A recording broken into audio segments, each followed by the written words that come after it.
Good day mga tropa, kain moto nga pala ulit. Mula Antipolo, lulusong tayo patungong Montalban via Casili or Pintong Bukawi Road.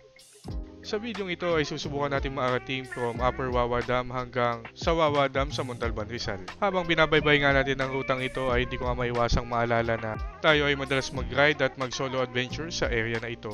Dadaan ka dito pababa ng Casili, pababa ka ng ilog at dadaanan mo rin dito ang makikitid na trails. At syempre, hindi pwedeng mawala ang river crossing dito. Sobrang epic nga ng rutang ito para sa two-wheel adventure or sa mga mahihilig mag two-wheel adventure kagaya ko. Pero ngayon, iba na ang kwento. Yung dating open trail, sarado na. Hindi na pwedeng daanan ng Wawa backdoor dahil sa construction ng Upper Wawa Dam. Private road na at may mga checkpoint na rin. Pagdating ko dito, napansin ko agad, ang dami nang nagbago. Yung mga daanan, yung mga tanawin, parang hindi na sila yung naaalala ko dati. Pero ganun talaga, panahon ang pinakamalupit na modifier.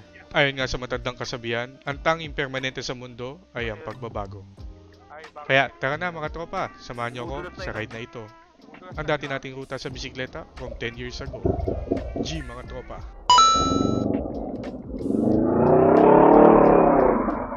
You know, what is up mga tropa? Another kain motor adventure sa naman tayo ngayong umaga.